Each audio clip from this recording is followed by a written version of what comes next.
عبید اللہ بن سباق نے خبر دی اور ان سے زید بن ثابت انصاری رضی اللہ عنہ نے جو کاتب وحی تھے بیان کیا کہ جب 11 ہجری میں یمامہ کی لڑائی میں جو مسلمہ کذاب سے ہوئی تھی بہت سے صحابہ رضی اللہ عنہ مارے گئے تو حضرت ابوبکر صدیق رضی اللہ عنہ نے مجھے بلایا۔ ان کے پاس حضرت عمر رضی اللہ عنہ بھی موجود تھے۔ انہوں نے مجھ سے کہا، عمر رضی اللہ عنہ میرے پاس آئے اور کہا کہ جنگ یمامہ میں بہت زیادہ مسلمان شہید ہو گئے ہیں اور مجھے خطرہ ہے کہ کفار کے ساتھ لڑائیوں میں یوں ہی قرآن کے علماء اور قاری شہید ہوں گے اور اس طرح بہت سا قرآن ضائع ہو جائے گا۔ اب تو ایک ہی صورت ہے کہ آپ قرآن کو ایک جگہ جمع کرا دیں، اور میری رائے تو یہ ہے کہ آپ ضرور قرآن کو جمع کرا دیں۔ حضرت ابوبکر رضی اللہ عنہ نے کہا کہ اس پر میں نے عمر رضی اللہ عنہ سے کہا، ایسا کام میں کس طرح کر سکتا ہوں جو خود رسول اللہ صلی اللہ علیہ وسلم نے نہیں کیا تھا۔ حضرت عمر رضی اللہ عنہ نے کہا، خدا کی قسم یہ تو محض ایک نیک کام ہے۔ اس کے بعد عمر رضی اللہ عنہ مجھ سے اس معاملے پر بات کرتے رہے اور آخر میں اللہ تعالیٰ نے اس خدمت کے لیے میرا بھی سینہ کھول دیا اور میری بھی رائے وہی ہو گئی جو عمر رضی اللہ عنہ کی تھی۔ زید بن ثابت رضی اللہ عنہ نے بیان کیا کہ عمر رضی اللہ عنہ وہیں خاموش بیٹھے ہوئے تھے۔ پھر ابوبکر رضی اللہ عنہ نے کہا، تم جوان اور سمجھدار ہو، ہمیں تم پر کسی قسم کا شبہ نہیں، اور تم حضرت صلی اللہ علیہ وسلم کی وحی لکھا بھی کرتے تھے، اس لیے تم ہی قرآن مجید کو جا بجا سے تلاش کر کے اسے جمع کر دو۔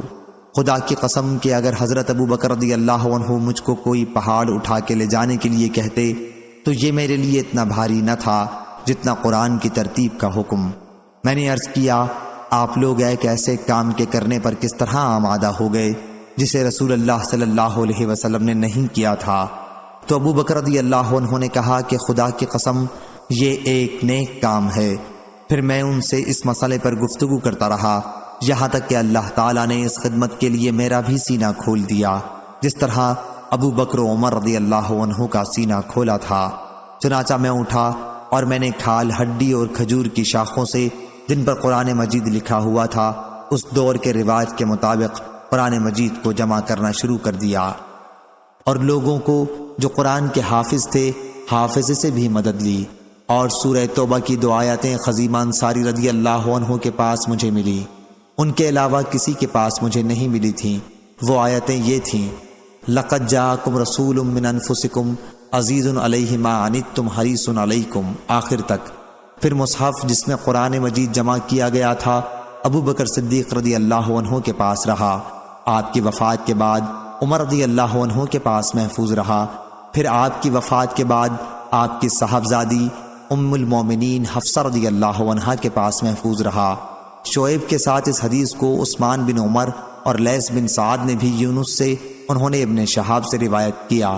اور لیث نے کہا کہ مجھ سے عبد الرحمن بن خالد نے بیان کیا، انہوں نے ابن شہاب سے روایت کیا، اس میں خزیمہ کے بدلے ابو خزیمہ انصاری ہے، اور موسیٰ نے ابراہیم سے روایت کی، کہا ہم سے ابن شہاب نے بیان کیا، اس روایت میں بھی ابو خزیمہ ہے۔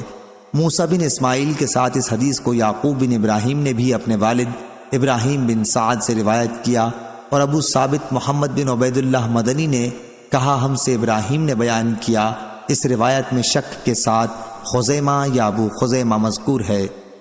صحیح بخاری حدیث نمبر 4679۔